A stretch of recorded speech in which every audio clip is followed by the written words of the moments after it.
Hi, Dr. K. Thank you so much for letting me do this. I just wanted to talk about Tom Wolfe first and the painted word. I really enjoyed how he spoke about, the culture bergs and how he didn't like the elite curators and museums that would kind of just control the theory behind modern art and where society was heading.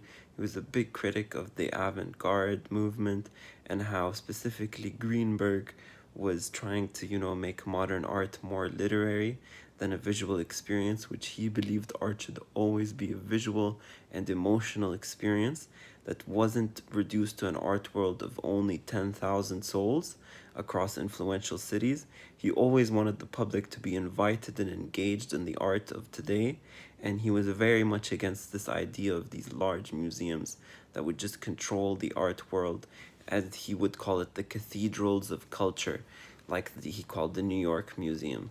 So, moving on, Greenberg, I kind of just didn't enjoy his work for the very same reason that Tom Wolfe criticized him.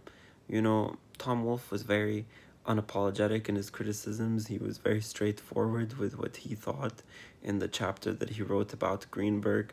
And I'm gonna be honest, I kind of do think Greenberg is a little bit pompous with his writing.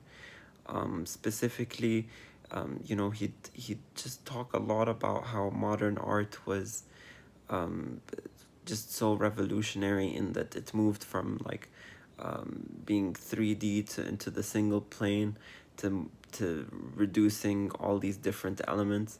And I didn't understand his writing from the three art pieces. His writing was the most hard to understand, so I guess that's why I'm kind of at a loss of words for what to say about him. But I guess moving on to Paglia was like, I could understand where he was coming from about how he wanted art history to be mandated for everyone. Like, yes, art is so important. As he noted, it's from the time of ancient Egypt till today. We've been using tools and oil pastels to make valuable art, and because of the age of the internet and how we've been desensitized to all the visual stimulus that we keep receiving from our technology, it is important to go back and see art, what it used to be, what our ancestors created, how beautiful that is. That is something that's very important. And so he has kind of a conservative approach where he wants to conserve the old, great, magnificent pieces and where they lie in our culture and the importance they play in Western culture specifically. And so I did understand where he was coming from. He talked a little bit about how he didn't like how progressive and Marxist the art movement was, especially among universities. So he did have a very specific approach to how he wanted art to be treated in this society. And yeah, I guess finally I just wanted to talk about Douglas.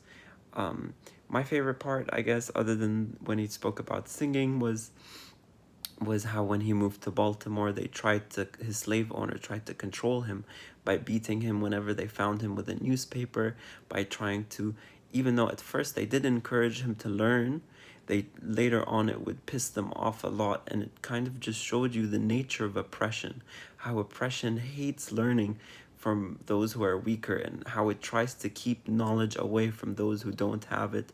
And so that was a really, really important theme, I guess, in that reading, that how important knowledge is to being able to rise through the ranks and rise through society. And that's what Frederick Douglass knew, and that's what made him successful.